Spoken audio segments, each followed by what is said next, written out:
Hey guys, it's Sasha and I'm back. I'm here to talk about how I rate my books. So I pretty much use the same rating system that Goodreads uses, 1 star to 5 stars.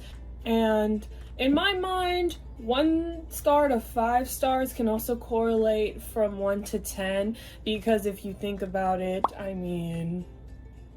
so that's how I think about it in my mind. But also, I really do not pick up books that don't interest me, that don't excite me. If I read the synopsis and it seems interesting, even if it's not usually in the genre that I read it in, I'll pick it up. But if it's in a genre that I do read and it's not interesting, I'm not gonna pick it up because it's not something that I'll enjoy, so like, why would I pick it up? Another reason why I might not pick up something that I really don't enjoy or something that might not seem interesting to me is because like everybody else is raving about it and talking about it. Usually then I'll go look at reviews from people who I personally like trust and I like their reading style, so I'll go see what they have to say about it. And if the elements of the book aren't too bad, then I'll usually pick it up, even if I think it's not something that I would personally go out of my own way to read. Now, to be honest, I'm not much of a critical reader. I was never one to like sit and think of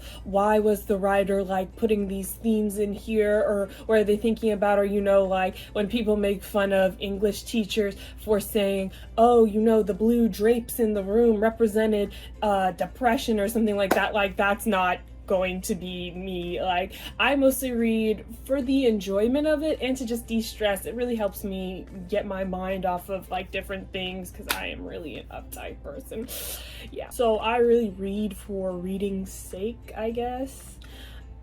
I don't really know how to explain it, But so I'm just gonna give you a quick rundown of what I consider my star ratings to be from. I'm gonna start from 1 and go to 5. So 1 star for me book is honestly trash. Now it could be trash because the author may have promised so much in their synopsis and then they came out with none of it. Like I really hate when authors like, it seems like it's going to be a beautiful book and it turns out trash. The characters were trash, the plot was trash, there were so many tropes in it that it seemed like other books that I've read before, like the author was just taking different things out of all the other books that they possibly have read and just was mashing it together to make one book that they think that the public would enjoy, which I hate. I despise that. 2-star books for me are less than average. They had just enough to like not make it a 3-star book. There was just something that was wrong with it that I couldn't even give it an average rating for because like it was just so pokingly wrong. I think one example of me rating a book 2 stars would be I know some of Kira Cass's books, if I'm saying her name right, like The Crown, that series. I know I gave some of those books 2 stars, like honest 2 stars and 1 stars because I didn't really like it. But for example, like just cheesiness, like I might have enjoyed some things about it, like one character or one redeeming aspect of the plot, but like the rest of it was just eh. For me, 3-star books are not bad. Like, I rate a lot of books 3 stars, not because something was wrong with them, just because they didn't wow me, but they are not bad. I will read 3-star books and like recommend them to people if I think that they might enjoy them even more than I did. 3-star books for me is just average. It's like 5 to 6 on the 10 scale. There were good qualities and bad qualities, and I enjoyed reading it, and I might pick it up again, but it's definitely something that is not like 4 or 5 stars for me. In books where there are series where I rate like maybe even the first one 3 stars, but I see the potential of the series, I will go and I will pick up the rest of the series. I think I did this with Marissa Meyer, the Lunar Chronicles series. For me, Cinder was a 3-star book and the rest of the series was like 4 and 5, but it just happened that I could see the potential. I enjoyed the first book, and so I was like, let me see what the rest of the series has to offer. But I just want to repeat again, 3 stars for me is not bad. Not bad at all. 4-star books for me have this oomph. They have something that was missing in the 3-star books. They are almost to the brand of perfection. The characters may have been on point, the plot may have been on point, but there's just this one little niggling thing that I cannot...